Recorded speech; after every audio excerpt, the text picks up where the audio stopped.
हमारा मकसद यही है कि उत्तर प्रदेश में मुसलमानों की लीडरशिप बने और साथ ही साथ दोबारा बीजेपी और योगी आदित्यनाथ उत्तर प्रदेश का मुख्यमंत्री ना बने। तमाम सियासी पार्टियां ये समझती हैं कि मुसलमान कहां पर जाएगा, ये तो हमारा कैदी है, ये तो हमारा घर का गुलाम है, ये हर हाल में हमको हमारा वोट देगा। कि आप और हमने क्या हासिल किया?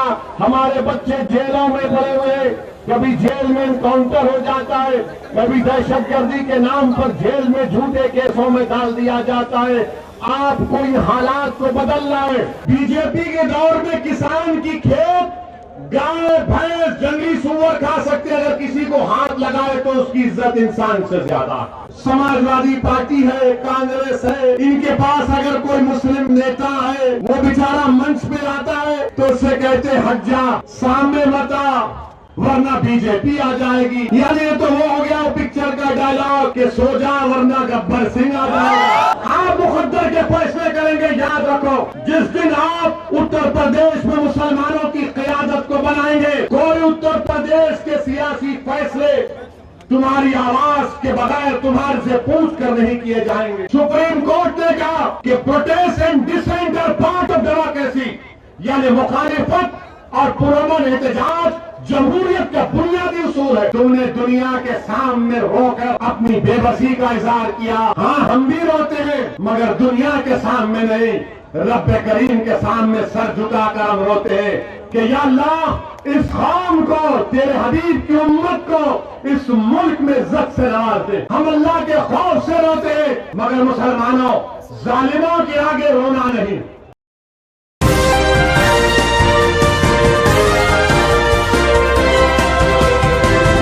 मेरे अजीज दोस्तों और बुजुर्गों, मजलिस इत्तेहादुल मुस्लिमीन उत्तर प्रदेश के विधानसभा में, जैसा कि अभी शौकत साहब ने, हमारे सदर ने ऐलान किया कि मजलिस इत्तेहादुल मुस्लिमीन इस आने वाले असेंबली और विधानसभा के इंतखाबात में पूरी ताकत और पूरी संगठन की तैयारी के साथ इस इलेक्शन में हिस्सा ले रही है। मेरे अजीज दोस्तों, मेरे अजीज दोस्तों और बुजुर्गों, मैं आपसे बताने आया हूं कि उत्तर प्रदेश में कितनी बड़ी तादाद में मुस्लिम अक़लियत रहती है और आपके पास अपनी कोई सियासी ताकत नहीं है, आपके पास अपनी कोई लीडरशिप नहीं है, आपके पास अपने कोई वोटों से मुंतखब शुदा नुमाइंदे नहीं है। उत्तर प्रदेश की सियासत की तल्ख हकीकत यह है कि उत्तर प्रदेश में हर समाज के पास उनकी एक सियासी ताकत है, उनके लीडर है, उनका नेता है। इसीलिए उनके मसाइल को, उनकी तकालीफ को सुना जाता है और उनसे नाइंसाफियों को खत्म करने के लिए सरकार किसी की हो, चाहे भाजपा की हो, समाजवादी की हो या बीएसपी की हो, उन समाज से इंसाफ किया जाता है। आप इस बात का अंदाजा लगा लीजिए कि इतनी बड़ी तादाद में उत्तर प्रदेश में मुसलमान बसते हैं और इतनी बड़ी तादाद में रहने के बावजूद भी मुसलमानों से इंसाफ नहीं किया जाता। मुसलमानों से इंसाफ इसलिए नहीं किया जाता क्योंकि उत्तर प्रदेश के मुसलमानों का ये जानते हैं कि आज इन मुसलमानों के पास इनकी लीडरशिप नहीं है, इनके वोट से मुंतखब शुदा इनके नुमाइंदे नहीं है। इसीलिए ये तमाम नाइंसाफियों का सिलसिला चलता रहता है। मेरे अजीज दोस्तों और बुजुर्गों, मेरे गयूर नौजवान साथियों, मैं आपको ये पैगाम देने आया हूं कि आने वाले असेंबली इंतखाबात में आपको मुत्तहिद होकर अपने के वोट का सही इस्तेमाल करना है। आपको डरने और घबराने की जरूरत नहीं है। मैं आपसे ये गुजारिश इसलिए कर रहा हूं कि मजलिस इत्तेहादुल मुस्लिमीन जहां कहीं भी इलेक्शन लड़ती है तो मजलिस के खिलाफ ये इल्जाम लगा दिया जाता है कि मजलिस अगर लड़ेगी तो फुला जीत जाएंगे, बीजेपी जीत जाएगी। अगर मुसलमान मजलिस को वोट देगा तो इससे दूसरी पार्टियों का फायदा होगा। मैं आपको ये बताने आया हूं कि आपने 60 साल हर उस पार्टी का साथ दिया जिसने आपसे वादा किया था कि वो आपकी जान की तहफ़्फ़ुज़ करेगी, वो हमारे मस्जिद की हिफाजत करेगी, वो हमारे नौजवान बच्चों का एक मुस्तकबिल रोशन करेगी। मगर आज आप देखते हैं कि 60 साल हालत मजबूरी में आपने इन तमाम सियासी पार्टियों का साथ दिया, मगर नतीजा क्या निकला? नतीजा ये निकला कि आज हम गरीबी और कसमपुरसी हमारा मुकद्दर बनकर रह गया। नतीजा ये निकला कि हमारे मासूम बच्चे और बच्चियों के लिए स्कूल नहीं मिलता। नतीजा ये निकलता है कि हमारे गांव और हमारे महल्ले जात में कोई तरक्याती काम नहीं किए जाते। नतीजा ये निकला कि हमारा नौजवानों को उनकी जवानी जेल में डालकर उनके मुकद्दर को, उनकी जवानी को बर्बाद कर दिया गया। मेरे अजीज दोस्तों और बुजुर्गों, इस हालात को, इन हालात को बदलना है और उसको बदलने का एक ही तरीका है कि आप मुत्तहिद हो जाइए और मुत्तहिदा अपने वोट का इस्तेमाल करिए। डरने और घबराने की जरूरत नहीं है। 2019 के लोकसभा के चुनाव में समाजवादी और बसपा मिलकर लड़े। आपने बड़ी तादाद में उत्तर प्रदेश के 75% मुसलमानों ने बीएसपी और सपा को वोट दिया, मगर उसके बावजूद भी आप देखते हैं कि सिर्फ 15 इनके उम्मीदवार कामयाब होकर लोकसभा में सांसद बनकर जाते हैं।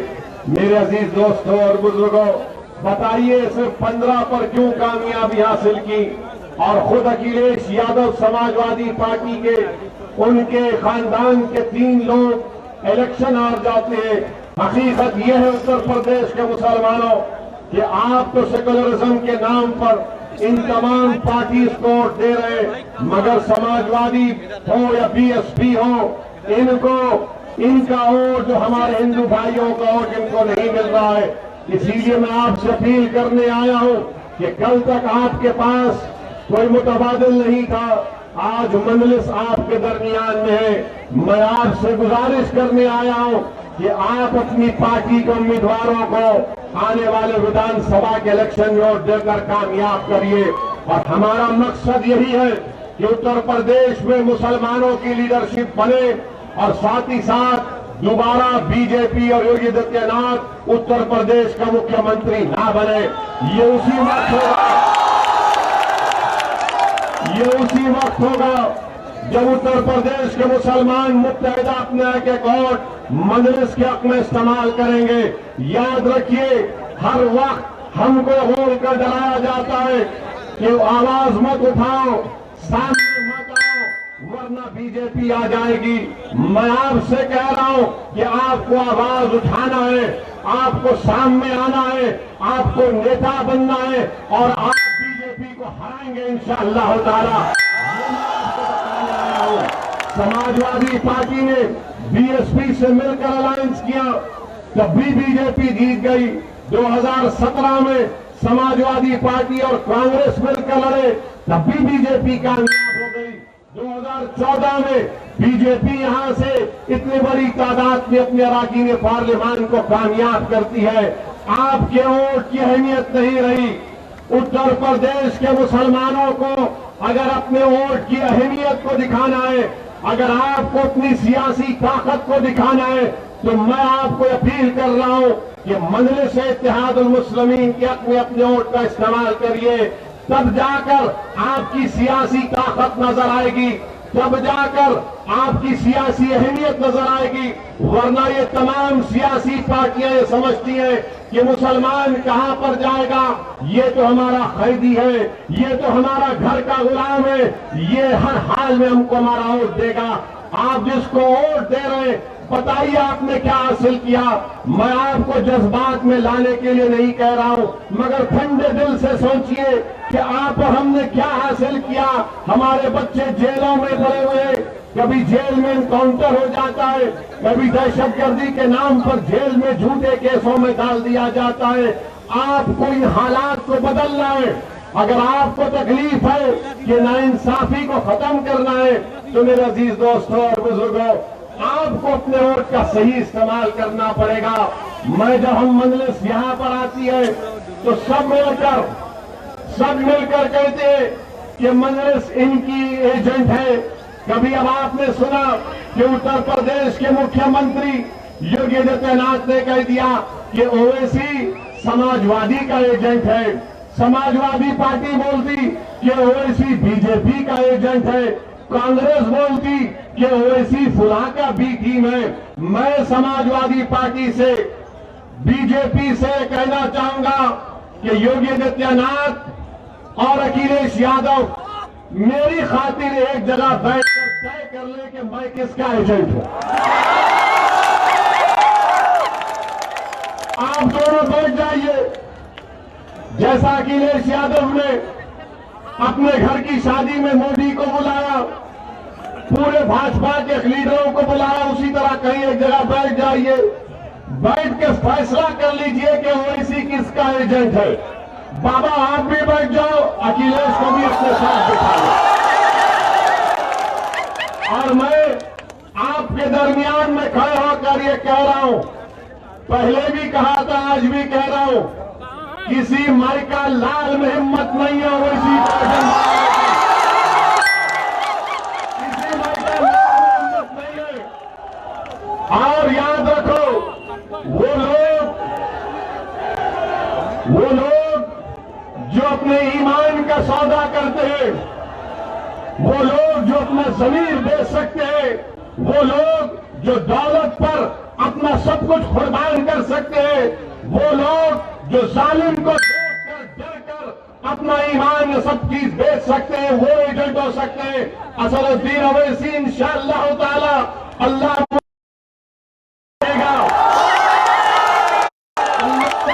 जब तक जिंदा रखेगा, ना जालिम के आगे सर झुकाऊंगा, बल्कि मेरा ईमान कमजोर है, मैं जालिम के सामने इंसाफ की बात करूंगा। दुनिया की बात इंशाअल्लाह ताला, और पूरे भारत में अगर किसी को किसी से मोहब्बत है, यानी मैं लैला हूं, ये तमाम मेरे मजदूर है, ये तमाम मेरे मजदूर है। किसी का नाम लिए अखिलेश के पेट का दर्द खत्म नहीं होता जब तक ओवैसी का नाम ले। और राहुल तो ओवैसी का नाम सुन के केरल को भाग गए। तो ये हम पर इल्जाम। अब सुनिए, अभी सुनने का टाइम, नारा आखिर में नारा लगाएंगे, अभी सुनने का वक्त है। आपने 2 दिन पहले सुना कि मुख्यमंत्री कह रहे कि मैं उस शख्स से कह रहा हूं कि उत्तर प्रदेश के माहौल को खराब मत करो। उत्तर प्रदेश के मुख्यमंत्री ने कहा कि CAA के नाम पर माहौल को खराब मत करो। मैं मुख्यमंत्री जौनपुर से कह रहा हूं, जो उत्तर प्रदेश का माहौल है, मैं वही माहौल बयान करने आया हूं। और फिर उत्तर प्रदेश के मुख्यमंत्री, आप जान लीजिए कि जब चुनाव होंगे उत्तर प्रदेश की जनता आपको गोरखपुर में भिजा देगी, आप मुख्यमंत्री नहीं रहेंगे, आप नहीं रहेंगे। और ये बोल रहे माहौल की बात उत्तर प्रदेश के मुख्यमंत्री करते हैं। बाबा जरा ये तो बता दो, योगी आदित्यनाथ जरा ये तो बता दो कि उत्तर प्रदेश में जो कल नेशनल फैमिली हेल्थ सर्वे आया, उस सर्वे में ये बात उत्तर प्रदेश के बारे में बताई गई कि उत्तर प्रदेश की जनता अपने जेब से पहले से ज्यादा खर्चा करती है अपना इलाज कराने के लिए। बताओ बीजेपी वालों, क्या ये सच है या झूठ है? National family health survey Modi की सरकार करती है। दिल्ली में मोदी कह रहे कि उत्तर प्रदेश की जनता सेहत और अस्पताल जाने के लिए ज्यादा पैसे खर्चा करती है। मोदी की सरकार कह रही है कि उत्तर प्रदेश में बच्चों की पैदाइश बहुत कम हो गई, मगर योगी बोले मुसलमान बहुत पैदा कर रहे हैं। अब बताओ बीजेपी वाले, मोदी झूठ बोल रहे हैं या बाबा झूठ बोल रहे हैं?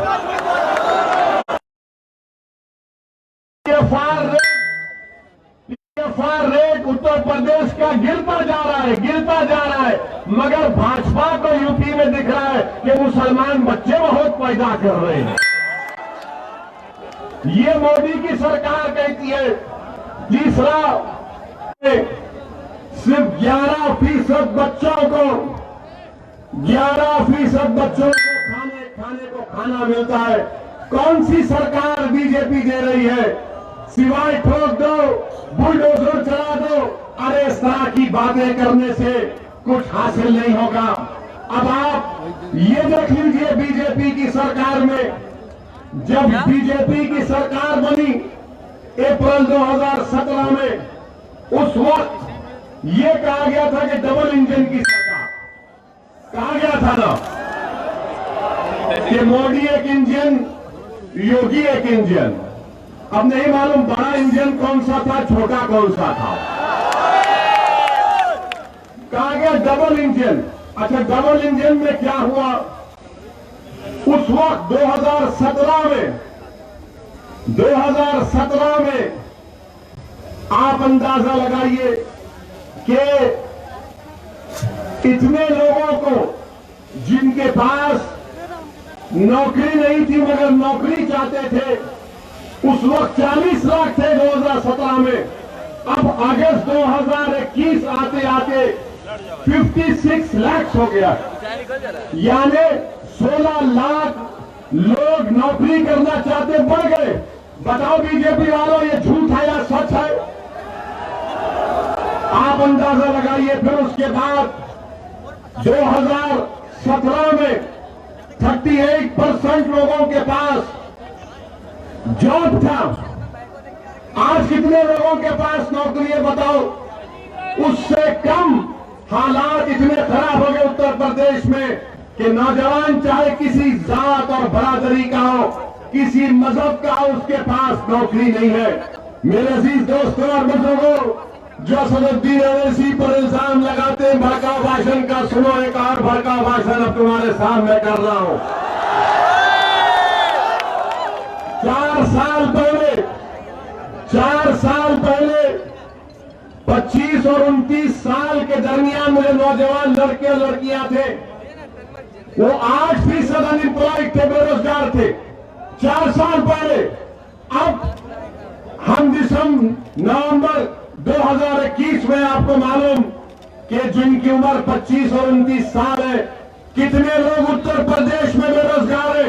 15% नौजवान बेरोजगार, जो 25 और 29 साल के दरमियान उनके पास कोई नौकरी नहीं। और फिर जो 20 और 24 साल के, वो 2017 में 23%, 20 और 24 साल के उत्तर प्रदेश के नौजवान में नौकरी नहीं थी। आज वो बढ़ते बढ़ते 31% हो गया, 31% हो गया। यानी बाबा के राज में 23 से 31%, 20 और 24 साल के दरमियान के लोगों, नौजवानों के पास नौकरी नहीं है, बेरोजगार है। और बाबा बाजा बजा रहे तो ओवैसी का। बाबा को ये नजर नहीं आता कि 20 और 24 साल के दरमियान में बच्चे 31% बेरोजगार है। मोदी को नजर नहीं आता कि 25 और 29 साल के दरमियान के नौजवानों में 15% बेरोजगार है, नौकरी नहीं है। इनको सिर्फ एक ही नजर आता, दाढ़ी जिसके चेहरे पे टोपी है, इसको दिखाते देखो ये है। बताओ ये झूठ है या सच है? बीजेपी वालों, तुमने नौकरियां नहीं दी। अच्छा, फिर इनको बड़ी मोहब्बत, भाजपा को बड़ी मोहब्बत मुस्लिम महिलाओं से, हम ट्रिपल तलाक का कानून लाए, हम मुसलमान महिलाओं से ऐसा करेंगे। अरे हम तुमसे पूछ रहे, तुम हमारे बहनों की फिक्र कर रहे, हमारी भाभी की भी तो फिक्र करो। हमारी भाभी कहां है? अब आप सुनिए महिलाओं के बारे में। जो महिला काम करना चाहती है उसके पास काम नहीं है। 48% उत्तर प्रदेश में महिला काम करना चाहती है, नौकरी नहीं है। इनसे पूछेंगे महिलाओं के बारे में तो बोलेंगे नहीं, वो लव जिहाद, मजहब तब्दीली का कानून। अरे महिला काम करना चाहती है, भाजपा वालों तुम्हारे पास इसका कोई जवाब नहीं है। और फिर मेरे अजीज दोस्तों और बुजुर्गों, क्या यहां पर ये आप देखें, मोदी जी ने काम पूर्वांचल में हाईवे बना दिए, देखा ना? प्लेन उतारा ना, प्लेन उतारा ना। क्यों उतारा प्लेन? क्यों उतारा प्लेन मोदी जी ने? नहीं समझ में आया आपको? एक जोक सुना रहा हूं। क्योंकि ये तो हटो, ये बीच में क्यों आ रहे तुम लोग?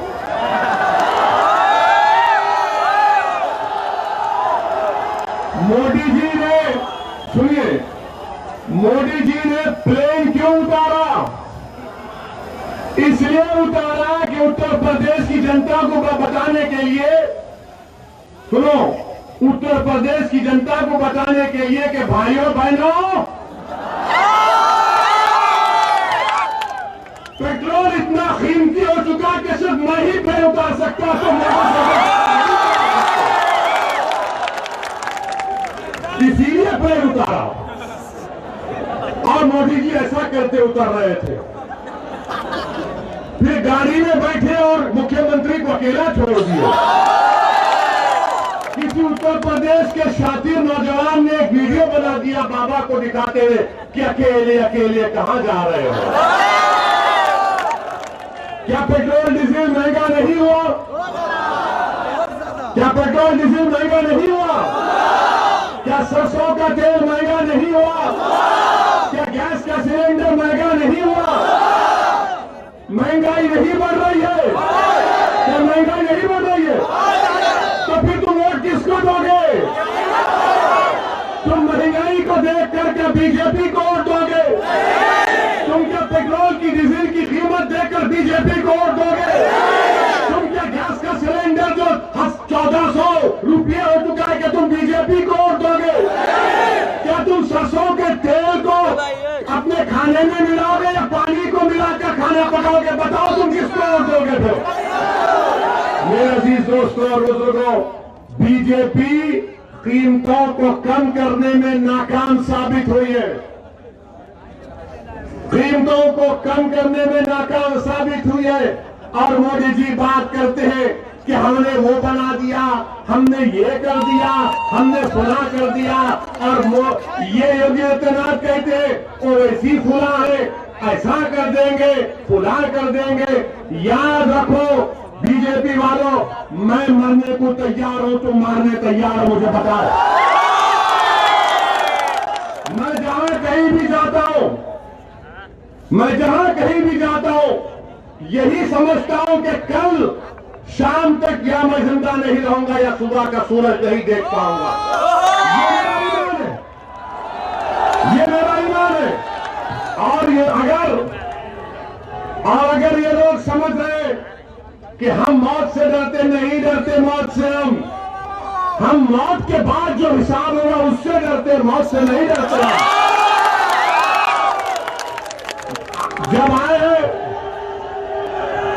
जब आए हैं तो जाएंगे, एक दिन सब जाएंगे, कोई यहां पर नहीं रहेगा। मगर हम अल्लाह से दुआ करते हैं कि या अल्लाह नरेंद्र मोदी को और योगी को अल्लाह 125 साल की उम्र दे, बोल आमीन।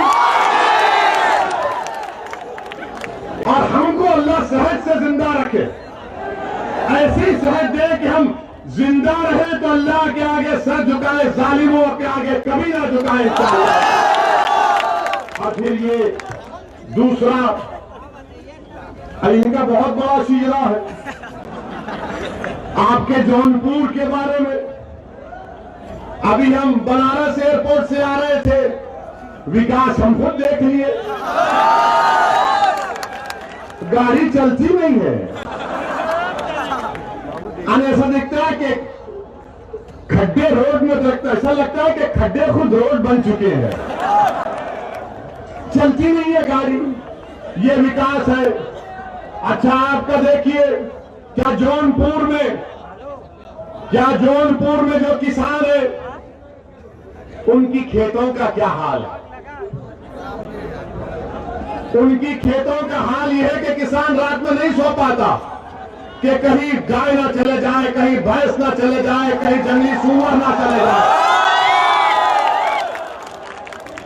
पूरी खेत साफ कर देते हैं, क्योंकि बीजेपी के दौर में किसान की खेत गाय भैंस जंगली सूअर खा सकते हैं, अगर किसी को हाथ लगाए तो उसकी इज्जत इंसान से ज्यादा। ये हो रहा है। और फिर जौनपुर में आपकी रोड है, एक जौनपुर सदर में जो रोड है 5-5.5 किलोमीटर की, अगस्त के महीने में यहां के सांसद भी आकर पत्थर लगाए कि मैंने करवाया, बीजेपी का एमएलए भी आकर लगवा दिया कि मैंने करवाया। आप फिर ये भी जानते हैं कि यहां पर रोड इतनी खराब है कि हड्डियों में दर्द होता है, फेफड़े खराब हो रहे धूल से, मगर बीजेपी बात करती है विकास की। कौन सा विकास की आप बात करते हैं? और पूरा जौनपुर जिले में डेंगू फैला हुआ है, इंसानों के फेफड़े उनके लंग्स खराब हो रहे हैं। और आपके पास जौनपुर शहर में अमृत स्कीम आई पानी की, कलेक्ट्रेट कचहरी से शेखपुरा तक 260 करोड़ की पानी का लाइन मंजूर हुई। 2 साल में माशाल्लाह से खाली 15% काम हुआ है। वाह योगी आदित्यनाथ, क्या विकास कर रहे हैं आप जौनपुर में, बहुत अच्छा। अब आप आइए, ये कहते हैं यूपी में बहुत विकास हुआ, क्या आपने नहीं देखा कि जौनपुर में फतेहपुर रेलवे क्रॉसिंग के पास 3 मासूम बच्चियां जिनका नाम प्रीति है, कपिल है 14 साल की, काजल है और आरती है, ये आहोरी गांव के हैं। 15 नवंबर के दिन इन तीनों बच्चियों ने जो लेबर का काम करती थी, गुर्बत की वजह से बाबा, गुर्बत की वजह से ट्रेन के सामने कूदकर तीनों बहनों ने अपनी जान गंवा दी। ये आपका विकास है? बात करो इन बच्चियों के बारे में जो गुर्बत की वजह से अपनी जान खुदकुशी कर गए। मगर बीजेपी बात करेगी किसकी? ओवैसी की बात करेगी। बीजेपी बात करेगी हिंदू मुस्लिम की बात करेगी, बीजेपी बात करेगी दंगों की बात करेगी। अरे ये इंसानों के लिए तुमने क्या किया बताओ, तुमने क्या किया बताओ? ये 3 मासूम बच्चियां गुर्बत की वजह से ट्रेन के आगे कूदकर अपनी जान दे देती है और आपको इसकी कोई फिक्र नहीं है। 9 नवंबर को 2021 को एक 15 साल की बच्ची का जाफराबाद पुलिस स्टेशन में उसका रेप कर दिया गया। बाबा ये माहौल है उत्तर प्रदेश का, ये माहौल है। और आप जानते हैं यही कश्मीर में उरी में एक हमारा भारत की आर्मी का कैंप था, वहां पर हमला हुआ था। यही जौनपुर का एक बहादुर सिपाही जिसका नाम राजेश सिंह था, वो आतंकवादियों के हमले में उरी में मारा गया। क्या राजेश सिंह के नाम की गेट बनी गई? अब तक गेट नहीं बनी गई उसके नाम से। और ये बड़ा नेशनलिज्म की मोदी और योगी बात करते हैं। वो राजेश सिंह जो उरी में मारा गया, उसके नाम के गेट नहीं बन पाती है। और बीजेपी कहती है कि ये ऐसा करेंगे बड़ी काश के पास। तो मेरे अजीज दोस्तों और बुजुर्गों, और फिर बीजेपी ये भी कहती है कि ओवैसी यहां पर आकर माहौल को खराब नहीं करना, मैंने क्या कहा था? मैंने, अरे आप हमारी आवाज को सुनो, हमको सुनो, बस छोड़ दो। तुम्हारे सामने योगी खड़ा हुआ है, सुनो। इनको इतराज है कि मीडिया के लोग बैठ जाए। मैं तुमसे क्या कह रहा हूं, मेरी बात सुनो। हमारे सामने योगी है, मोदी है, अखिलेश है, हमारे सामने आरएसएस है, विश्व हिंदू परिषद है, बजरंग दल है, सब है, मगर तुम तक, तुम्हारे दिलों तक अगर मेरी बात पहुंच गई तो वही काफी है। मुझे देखने की जरूरत नहीं है, अल्लाह हम सबको देख रहा है, हमको काम करना है मिलकर। क्या तुम मेरे साथ दोगे? क्या तुम हमारी आवाज को समझोगे?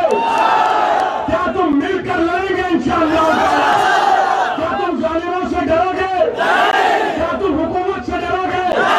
क्या तुम अपने वोट का इस्तेमाल करोगे? क्या तुम मुत्तहिद होकर बीजेपी को हराओगे? क्या तुम मुत्तहिद होकर मजलिस के उम्मीदवारों को विधायक बनाओगे? इंशाअल्लाह ताला पे होगा जरूर। तो हमको देखने की जरूरत नहीं है, अपने आप को देखो, अपने हाल को देखो, अपने घर को देखो, अपने बच्चों के स्कूल को देखो, उन जेलों को देखो जो उत्तर प्रदेश में आज मुसलमान 27% जेल में बैठे हैं। 27% उत्तर प्रदेश में मुसलमान जेल में। बताओ फिर कौन उनकी आवाज उठाएगा? कौन उनकी आवाज उठाएगा? लोनी में 6 मुसलमानों को गाय की स्मगलिंग में घुटने पर गोली मारी गई, उसमें 18 साल से कम उम्र का बच्चा भी। उस बच्चे का क्या किया था? उस बच्चे ने गोली मार दी गई। कासगंज में अल्ताफ को पुलिस स्टेशन में मार दिया गया। बताओ उस अल्ताफ ने क्या गुनाह किया था? इल्जाम लगाया कि किसी और की बच्ची को लेकर भागा था, मगर बाद में मालूम हुआ वो बच्ची 18 साल से ज्यादा उम्र की थी। बताओ उन लोगों का फैसल क्या गुनाह किया था? जो तरकारी बेचता था, 16 साल का बच्चा जो पुलिस कस्टडी में मर गया। बताओ मेरे अजीज दोस्तों और बुजुर्गों, ये नाइंसाफी नहीं है तो क्या है? बताओ उत्तर प्रदेश के मुसलमानों में आपसे मुखातिब हूं, मैं आपसे शिकायत कर रहा हूं। आखिर सिर्फ 2% हमारे बच्चे उत्तर प्रदेश में ग्रेजुएट क्यों होते हैं? सिर्फ 2%। आखिर 60% ड्रॉप आउट रेट क्यों है? कौन जिम्मेदार है मेरे भाई? हम जिम्मेदार हैं। अगर आप इन सियासी जमात से कहेंगे नहीं, जिस दिन आप अपना वोट का इस्तेमाल करेंगे, मजलिस को वोट देंगे, आप अपनी सियासी लीडरशिप को बनाएंगे, तो तब आप देखेंगे हालात बदलेंगे। नाइंसाफियों के दौर का खात्मा होगा। कोई हमारे को हमसे नाइंसाफी करने से पहले सोचेगा। और ये जो समाजवादी पार्टी है, कांग्रेस है, इनके पास अगर कोई मुस्लिम नेता है, वो बेचारा मंच पे आता है तो उससे कहते हट जा, सामने मत आ, वरना बीजेपी आ जाएगी। यानी तो वो हो गया पिक्चर का डायलॉग कि सो जा वरना गब्बर सिंह आ जाएगा। अब हम तुमसे कह रहे, गब्बर आए, गब्बर का दादा है, हम नहीं सोएंगे, हम ठहरेंगे, आवाज उठाएंगे इंशाअल्लाह। वो गया जमाना कि बीजेपी आ जाएगी। अरे बीजेपी आ जाएगी तो भी मुकाबला करेंगे। जमहूरियत में हमको हक दिया गया है। बीजेपी आती है तो तुमने क्या किया? बीजेपी आई तो हम पर नुकसान हो रहा। हमारे बुनकर भाई, अंसारी भाई, उनका पावरलूम, हैंडलूम बर्बाद हो गया। क्या किया तुमने? हमारा कुरैशी भाई जो बरसों से गोश्त का कारोबार करता, खत्म हो गया। और फिर ये लोग जो कहते हैं कि खामोश हो जाओ वरना बीजेपी आ जाएगी। क्या 2017 तक बताओ समाजवादी पार्टी आपने कितने स्लॉटर हाउसेस का परमिशन दिया था? आपने कितने स्लॉटर हाउसेस का परमिशन रिन्यूअल कराया था? आपके पास कुछ भी नहीं है, कुछ जवाब देने को नहीं है। मगर सिर्फ क्या कहेंगे, नहीं मजलिस लड़ेगी तो वोट डिवाइड हो जाएगा। अरे डिवाइड तो तुम्हारा वोट हो चुका है ना। 2017 में यहां से कांग्रेस के कैंडिडेट कौन थे? नदीम थे ना। ये दोनों अखिलेश और राहुल मिले थे ना। क्या कहा था? यूपी को इन लड़कों का साथ पसंद है। वो लड़के मिले, ये नदीम लड़का हार गया। हम हराए, मजलिस हराई। क्यों नहीं पड़ा इनको वोट? क्योंकि मुसलमान ने तो वोट दिया। मुसलमान बड़ा जज्बाती होता है। मुसलमान बड़ा जज्बाती होता है। अगर उसका घर जल रहा है और सामने वाले का जल रहा है तो बोलता नहीं उसके घर को बचाऊंगा पहले जाकर। ये हमारा जज्बा है, ये जज्बा हमारा है। मगर अब आपसे हम कह रहे पहले घर की आग को बुझाओ। याद रखो मुसलमानों, अगर आप मस्जिद में नमाज पढ़ते हैं और मस्जिद में इमाम साहब गलती करते हैं तो मस्जिद के बाहर खड़े होकर किसी को हक हासिल नहीं है कि पुकार करके इमाम साहब आपने रुकू करना भूल गए। जो जमात में होगा, जो नमाज में होगा, वो ही बोलेगा इमाम साहब सुभान अल्लाह। इमाम साहब को तब समझ में आता कि हाँ गलती हुई है। हमारा हाल ये है कि हम दीवार के पास खड़े रहकर बोलेंगे नहीं मजलिस ये करना था, मजलिस वो करना था। प्यारे आ जाओ मजलिस में, मैं तुमको नेता बनाना चाहता हूं, तुम लीडर बनो। हम यहां पर नेता बनने नहीं आए, हम यहां पर नेता बनने नहीं आए। हम तो चाहते हैं, हमारी ख्वाहिश है, हमारी नीयत है, अल्लाह जानता है कि आप लीडर बने। हम आपके पीछे खड़े रहेंगे। मगर उत्तर प्रदेश में मुसलमानों की लीडरशिप बननी चाहिए। आप बनाएंगे नहीं बनाएंगे? आप लीडर बनेंगे मुसलमानों के नहीं बनेंगे? आप मुसलमानों के सिर पे सवार बनेंगे नहीं बनेंगे? आप मुसलमानों के खायब बनेंगे और बनेंगे इंशाअल्लाह ताला। आप मुकद्दर के फैसले करेंगे। याद रखो, जिस दिन आप उत्तर प्रदेश में मुसलमानों की क़यादत को बनाएंगे, कोई उत्तर प्रदेश के सियासी फैसले तुम्हारी आवाज के बगैर तुम्हारे से पूछ कर नहीं किए जाएंगे। आज क्या हो रहा है कि आज हमारी कोई अहमियत नहीं है। आज हमारी कोई अहमियत नहीं है। मुख्यमंत्री के बारे में कह रहा था, मुख्यमंत्री ने कहा मेरी तकरीर हुई थी हमारी, उसमें हमने CAA का जिक्र किया था। CAA का कानून याद है ना? हमने ये कहा था, अब फिर कह रहे योगी आदित्यनाथ, आप भी सुन लो। अगर आपके यहां पर LIO के लोग हैं तो इस हमारी तकरीर के इस हिस्से को रिकॉर्ड करके मुख्यमंत्री को जरूर सुनाना, जरूर सुनाना। हमने कहा बहुत है हमारे, ये भी हमारे मजनू बहुत है, ये भी हमारे मजनू है बहुत है। अब हमने क्या कहा था कि भारत में मजहब की बुनियाद पर अगर कोई कानून बनाया गया तो CAA था। इससे पहले मजहब की बुनियाद पर कोई कानून नहीं बना। हमने कहा कि ये भारत का संविधान जिसको बाबा साहेब अम्बेडकर ने बनाया, ये आर्टिकल 14 का वायलेशन है। मसावात की बात आर्टिकल 14 करता है। मजहब की बुनियाद पर कानून गलत था। हमने ये कहा, हमने ये भी कहा कि CAA को NPR NRC से जोड़कर देखना पड़ेगा। अब आप जितना मजमा यहां पर हजारों की तादाद का, आप मजलिस के पार्टी स्पोर्ट्स पर्सन है, आप क्या बोलते हैं हिंदी में उसको, आप पूरे के पूरे मजलिस के प्रवक्ता हैं। आज से CAA का कानून याद रखो। आप अगर किसी के पास कलम है तो लिख लो, कलम रखो अपनी जेब में मुसलमानों, कलम रखो। क्योंकि इमाम अहमद बिन हम्बल रहमतुल्लाह अलैह अपनी जिंदगी के आखिरी वक्त तक, इमाम अहमद बिन हम्बल रहमतुल्लाह अलैह अपने साथ एक किताब को कलम को रखते। लोगों ने कहा कि इमाम आप वक्त के इमाम हैं, आपको कलम और कागज की जरूरत क्यों है? तो इमाम अहमद बिन हम्बल ने कहा कि अगर मैं जिंदगी खत्म होने से पहले तक अगर किसी एक बच्चे से भी अच्छी हिकमत की बात सुनूंगा तो उसको लिख लूंगा। तो आपको मैं बता रहा हूं कि CAA पहले मजहब की बुनियाद पर गलत कानून बनाया गया। CAA को अकेले नहीं देखा जा सकता। पूरे भारत का मुसलमान CAA को लेकर बेचैन क्यों है? क्योंकि उसको NPR NRC से जोड़ दिया गया। उसको NPR NRC से जोड़ दिया गया। और NPR क्या है?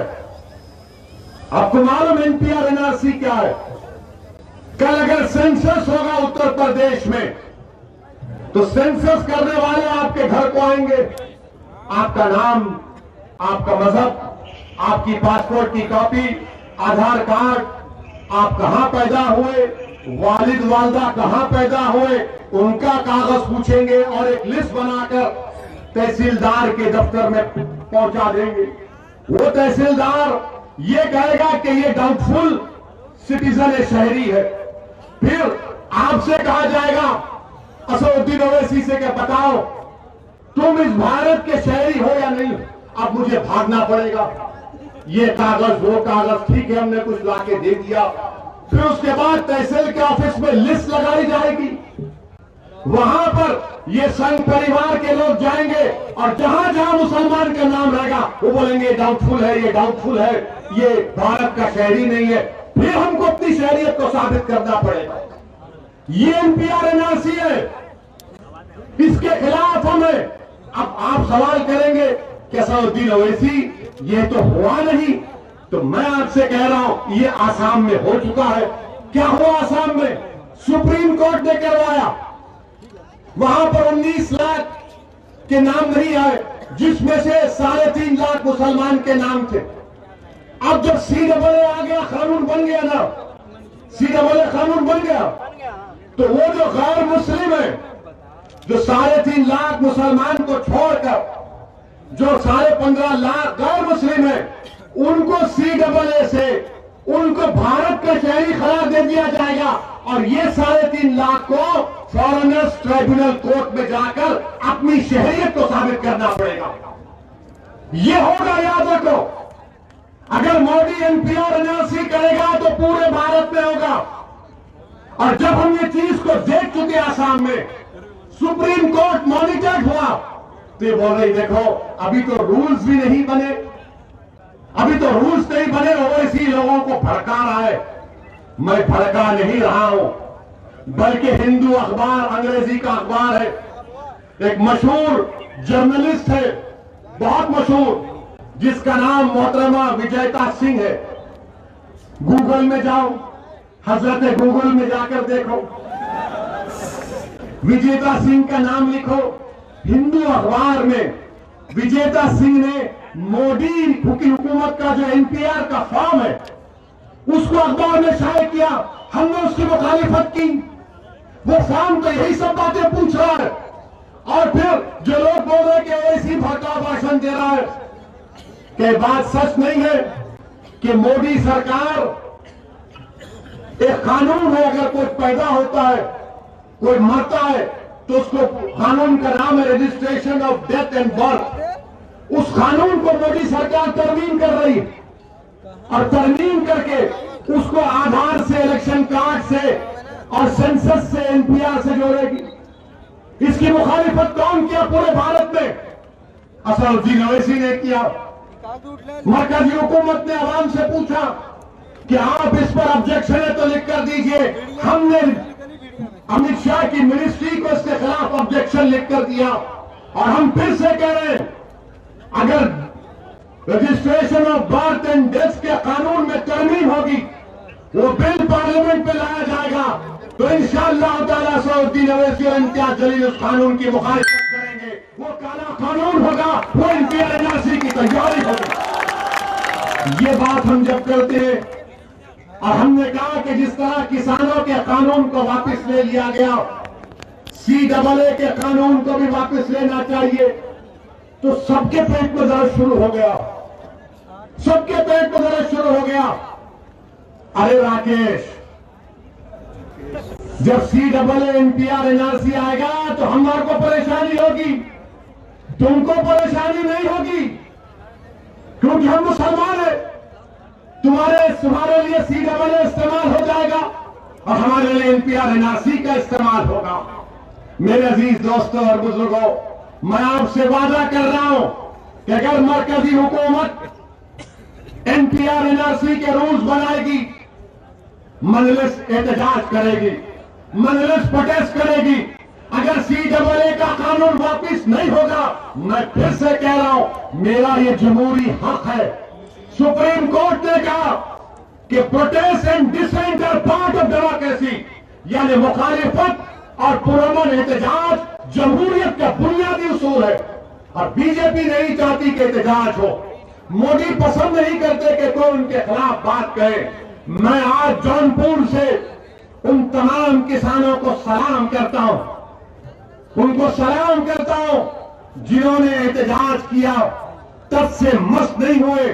और जो लोग आज आकर मुझसे कह रहे हैं असदुद्दीन अवैसी इस पर बात मत करो, तो किसानों के पास जाकर अगर किसी ने कहने की हिम्मत क्यों नहीं की कि सुप्रीम कोर्ट ने तो सस्पेंशन में कर दिया था ना किसान के कानून को, उनसे कहना था कि खामोश हो जाओ। अरे यहां तो कानून बन चुका है पार्लियामेंट में, मैं आसाम में देख चुका हूं क्या हो रहा है। हम कैसे खामोश बैठेंगे? हम खामोश नहीं बैठ सकते। नरेंद्र मोदी की सरकार को CAA के कानून को वापस लेना चाहिए, ये हमारा मुतालबा है। क्या आप सब इसकी तारीफ करते हैं? क्या CAA का कानून वापस होना चाहिए? क्या CAA का कानून वापस होना चाहिए? जिस तरह किसान कानून वापस हुआ, क्या जौनपुर की जनता CAA कानून की वापसी का मुतालबा करती है? तो जोर से नारा लगाइए, नारे तकबीर।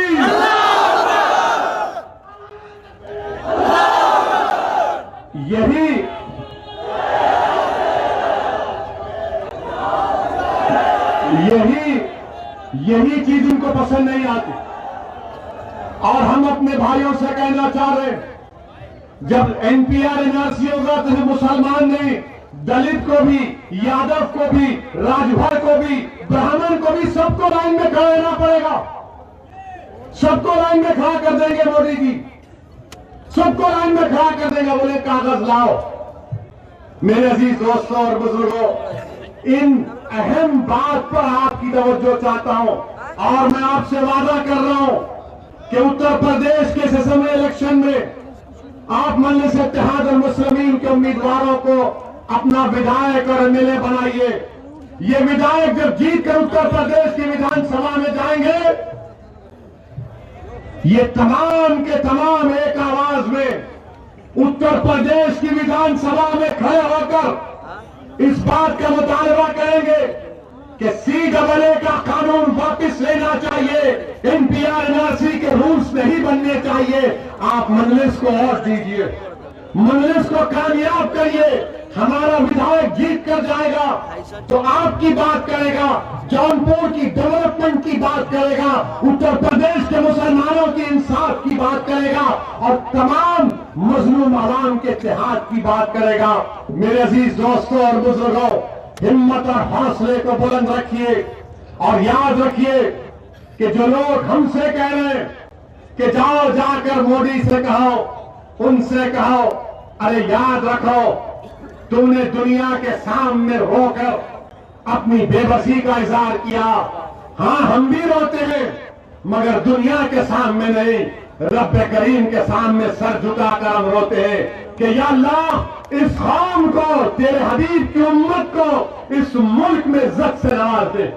हम अल्लाह के खौफ से रोते हैं, हम अल्लाह के खौफ से रोते हैं, रसूल रहमत सल्लल्लाहु अलैहि वसल्लम की मोहब्बत में रोते हैं। मगर मुसलमानों, जालिमों के आगे रोना नहीं, जालिमों के आगे रोना नहीं, अल्लाह के आगे सजदों में जाकर भीख मांगो, वहां पर आंसू टपकाओ।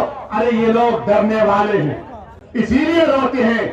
हाँ, हम रोते हैं मगर अल्लाह के आगे रोते हैं और अल्लाह हमारी बात को सुनने वाला है, अल्लाह हमारी बात को जानने वाला है। और उत्तर प्रदेश में इंशाअल्लाह ताला आपकी ये क़यादत उभरेगी। जब तक अल्लाह सुब्हानहू व तआला मजलिस इत्तेहादुल मुस्लिमीन को आबाद और शादाब रखेगा, हम आते रहेंगे। मेरी आपसे गुजारिश है कि विधानसभा के चुनाव में मजलिस के उम्मीदवार का निशान पतन है। पतन के निशान पर मोहर बटन दबाइए, अपनी पार्टी को कामयाब करिए। दूसरी मर्तबा जौनपुर को आया हूं और बार बार आता रहूंगा। अल्लाह आपके इस मोहब्बत को, इस जज्बे को सलामत रखे।